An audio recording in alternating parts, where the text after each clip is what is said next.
इदारे के खिलाफ बयानात ते नौरीन नियाजी अज ज़ाती हैसियत विच NCCIA तल तहरीक इंसाफ दा नौरीन नियाजी दे बयान तो लातालुकी दा ऐलान। इंटरव्यू केस विच तलबी दे बावजूद नौरीन नियाजी NCCA इस्लामाबाद विच पेश ना होईयां।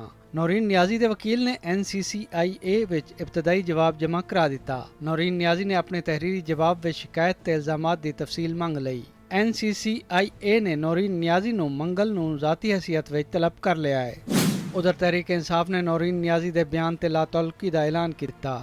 सैनेटर बैरिस्टर अली जफर ने आख्या कि बानी PTI दी बहन दे बयान नाल PTI दा कोई ताल्लुक नहीं। पंजाब दी सीनियर वजीर मरियम औरंगजेब दा कहना है कि नौरीन नियाजी दा बयान उन्हां दे जहनी खलल ते गंदगी दे अक्कासी करता है। नौरीन नहीं, जो भी ये बात करे, जो भी ये काम करे, उन सब पे कार्रवाई होनी चाहिए। दूजे पासे गवर्नर पंजाब सरदार सलीम हैदर ने बानी PTI दी बहन दे मार्का हक ते पाक फौज बारे मुतनाज़ा बयान दी सख्त मुजम्मत की है।